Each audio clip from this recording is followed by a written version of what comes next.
in order to accurately tell you exactly how I'm feeling after seeing this movie, I'm just going to play this clip from one of my favorite anime.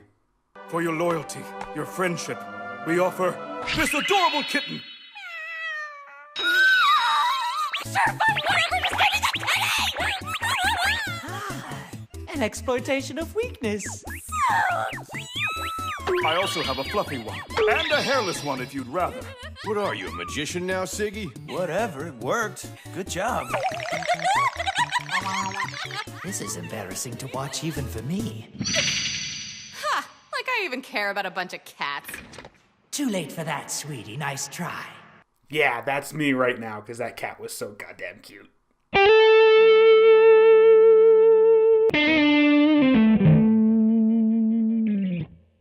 Hello and welcome back to another Midnight Showing. As always, I'm Kelly, and I just got out of Keanu. And there's not going to be any jump cuts inside of this one because I'm in a bit of a hurry and I want to get this video out as soon as possible. I'm working on something else right now. I just want to spend my editing time that I have on that at the moment, and then I will get back to jump cuts. My non-spoiler version, for those who want it, this movie was hilarious. Is it the funniest movie I've seen? No, Deadpool blew this one out of the water in terms of just consistency. There were some ups and downs inside of this film, but it was still better than 90% of the comedies I have to go see because of this channel, and I can still give it a recommendation just off of that alone. On top of which, Key and Peele are two of my favorite modern comedians right now. The guys just have this knack for making some really stupid scenarios become ingenious. I mean, what is their most famous skit? The Substitute Teacher is literally a skit of a guy reading names wrong. That's it. And it's just absolutely hilarious. And there's actually a substitute teacher joke inside of this movie that I want to make out. I'll talk about it in a minute, but I just want to give you an idea of my feelings towards Key and Peele. These guys can be funny. When I heard that they were going to make a movie, I was kind of worried, though. They do best in small skits. I mean, that's what makes their show on Comedy Central work. So the fact that they said, oh, we can do a full movie by ourselves, yeah, that kind of had me a little worried. But I can tell you that that was me being paranoid, because this movie was fucking hilarious. There are moments in this movie that had me on the floor laughing. There were some parts where I was just like sitting back in my chair and, oh, that's a cute chuckle-worthy thing. Oh, that's okay. But I don't know. It's just something about the innocence of all of it. This is all this craziness, the drug deals, the murders, the freaking assassinations, the drug trade kingpins that are getting involved. This is all because of a cat. The cutest damn kitty cat ever. And it just blows your mind how well Keegan-Michael Key and Jordan Peele, I think I got their names right here so I don't screw that up, were actually just able to carry this movie so well on such a stupid premise. Oh, we're going to go get your cat back. Okay. Yeah, we're going to be infiltrating a gang to do it. Okay. Oh, yeah. And then we're also going to be committing some drug deals, killing several people, killing some very heavy-duty wanted assassins, and taking down a drug kingpin just to save your cat. Okay. And it just works. Now, I'm dipping a bit into the spoiler section, so for those who don't want any more of that, my final verdict is this is a must-see. It is one of the best comedies I've seen in a while. It may not be the best, but it definitely had me on the floor laughing enough that I could recommend it to you under any circumstance. For those who want spoilers, the plot of this movie is basically what I just said. It's just they're trying to get the cat back. So this cat starts out as a drug lord's cat when two assassins, only known as the Allentown brothers, they have other names which are on here, but they're never called that in the movie, Oil and Smoke Dresden. I want to say that's a reference to something, but I could just replace them with the the Boondock Saints, because that's who they were trying to impersonate here, and it was so obvious that that's what they were going for, and it's pretty awesome. And kudos to the makeup team. The Allentown brothers were played by Key and Peele also, and the makeup was so fucking good. I didn't even notice it was them until the credits rolled, and I saw that they had dual roll credits on there. I'm like, wait, they played the Allentown brothers too? Shit! But yeah, so the whole place this guy's working out of gets shot up by these Allentown bros, and he ends up killing the drug lord. In the process, they bond with this cat who then runs away and finds his way into Jordan Peele's hands. And Jordan Peele is just a down-and-out loser. This is the only way to put it. He just got out of a really bad breakup. He isn't doing anything. His cousin, played by Keegan-Michael Key, is just trying to get him out of the house and get him back into happy shape again.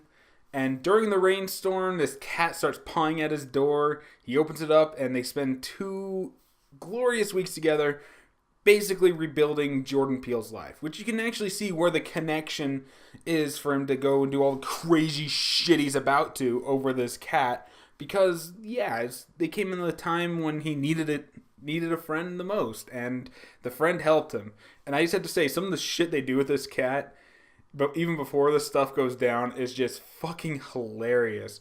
There's Peele literally starts making model recreations of famous scenes from movies and taking pictures with the cat in the main role and for a calendar. You know, we see him working on a Shining one, and we see a bunch of other ones later where he's like dressed up as Freddy Krueger in the boiler room with the claw and everything. Friday the 13th. I think they did a Pulp Fiction one. Reservoir Dogs was in there. But it's just... just all of these different movie scenes with just this made from this little cat and some... I don't even know what to call them. I wouldn't call them stuffed animals or stuffed little people dolls because they were not high enough quality for that. But again, it's just so fucking hilariously cute. It's like, if you watch this movie and you do not go, aww, then I'm sorry, you are a heartless bastard, because this cat was just so goddamn cute, and they put him in so many cute situations. There's no way that you could have gotten away from this movie without going, aww, especially when he gets dressed up as a gangster later in the movie. I am not even kidding you, and it's not even Key and Peele that do that. It's the guy that kidnaps the cat. But yeah, getting back to the plot, that's basically what happens. Is one night while Key and Peele are out enjoying a movie because it's them finally getting back together. To which, here's that substitute teacher reference. The movie they went and saw was Substitute Teacher 4, starring Liam Neeson. Make this a thing, please. I want to see that so goddamn bad. What are they going to do? Steal his whole class? You pushed him over the edge. He has special skills. He just wanted out. But now, you made it personal. I want to see this movie so bad. Oh my gosh. It was just one of those jokes that's in the background banner that I don't think half of my theater actually freaking got. But it had me on the ground so much. But yeah, when they're coming back to the movie, they come to discover, oh no, the place is trashed and the cat's been stolen. They find out that it was actually Peele's weed dealer who lives literally next door. They just mixed up the houses. They were going to break into his. He ends up telling them it's these gangs who run out of a stripper club, and Key and Peele go down there to get the cat, pretending to be gangsters the whole time in hilarious fashion, which leads to, the gang leader, played by Method Man. He's one of the few people I actually knew by name that was acting in this movie, other than Key and Peele. But played by the leader, played by Method Man, and he confuses them for the Allentown assassins, which just spreads out of chaos. They gotta do a bunch of things as these hardcore gangster assassins to earn the cat back. But it's pretty obvious he's playing them and he's not going to give the cat back, which ends with him trying to give Key and Peele up to the drug lord's kingpin brother who put a hit out on the Allentown brothers for killing him at the very beginning of the movie. Which ends up in a shootout because they can't decide who gets to keep the cat. Yeah, screw the drugs, screw their family revenge. This all happens because they can't decide who keeps the fucking cat. This cat was so fucking cute. He started a gang war. I defy you to make this shit up. It's just so crazy. It's amazing.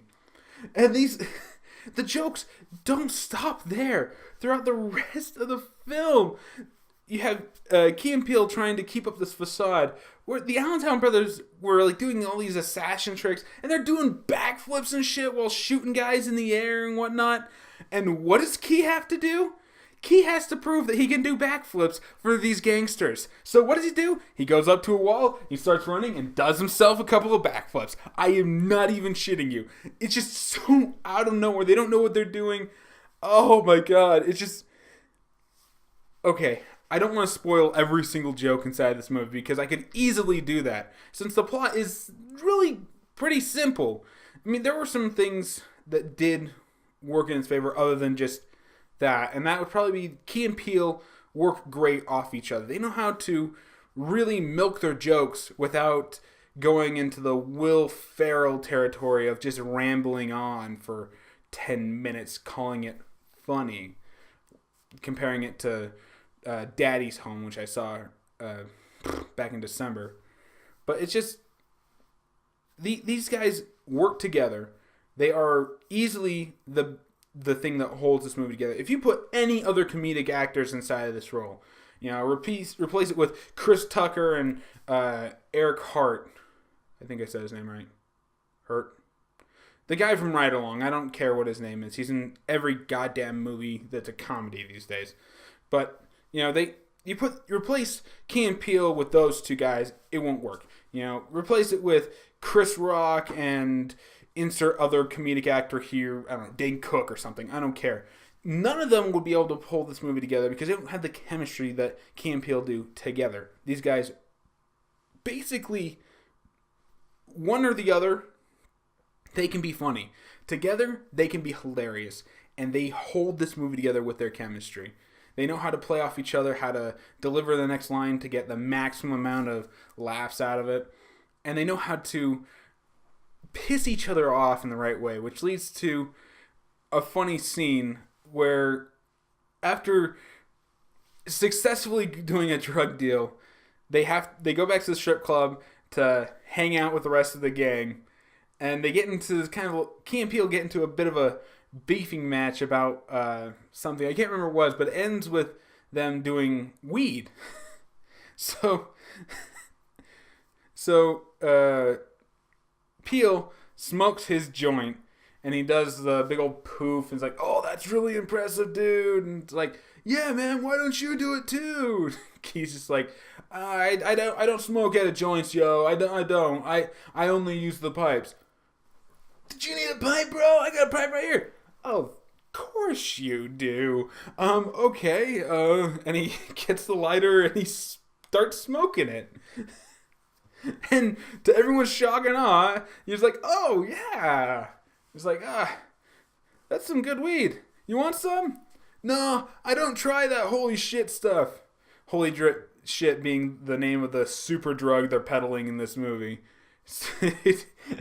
Yeah, so it leads into a drug trip out scene. And I'm not going to spoil what happens in this drug trip out scene. But, oh my god, it had me on the floor. And for two reasons. One, I was not expecting that when it went black and white. You'll know what I mean when you see it.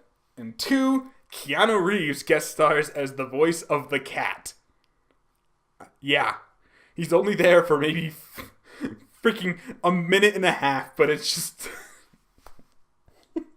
it's just one of those moments. I didn't even realize it was him at first. When I realized it was actually Keanu Reeves, that was the moment where I lost my shit. But, yeah, some of the other things that make this work is that everybody is playing it as straight as possible. It's not, we're making a joke here, we're not making a joke here, oh, slapstick, blah, blah, blah.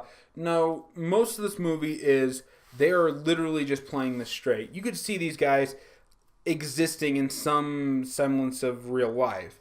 They're trying to stay alive in this very intense situation that they really should not be inside of, and this leads to Key to trying to convince a bunch of gangsters that George Michaels is a hardcore guy and possibly black.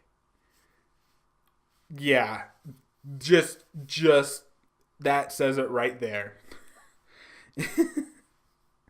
And this, I'm not gonna lie, I really don't want to say anything else about this because my final verdict is just go see it. This movie was fucking hilarious. You're gonna have a good time with it. If you don't, you're a heartless bastard because you don't like cute cats. Which, admittedly, there are some out there. Are there some downsides? Yeah, the jokes kind of tend to not come up as much as the movie goes later on. The funny situations still happen every now and then. It's just that it's pretty clear they went more of the Hot Fuzz approach, where they were satirizing everything. Now they're gonna embrace it. Although when they're embracing it, they try to play it straight while embracing the silliness. So it might not lead to as many funny moments for you guys. I personally didn't find a problem with it, but I could see someone having a problem with the last 30 minutes of the movie. Personally, I'm not one of them. My final verdict, for those who want it, who stayed this long, thank you for the retention time, is it's a must-see. Go see it immediately. It's worth paying a full ticket price. If you can get it cheaper, all better for you. But honestly, I could just tell you to go see it right now, and that would be it, which is what I'm going to do. So, yeah, that's it for me. Have you seen Keanu? Tell me what you thought about it in the comments below, and maybe we'll get some healthy discussion going. And as always, if you liked what you see, be sure to hit the subscribe button, the like button, and share this video with your friends. If you feel so inclined, be sure to follow me on Twitch and Twitter, like me on Facebook. God damn it, I keep mixing those up when I do these things live. I don't know why I do that. And yeah, that's it for me, and I'll see you all next time.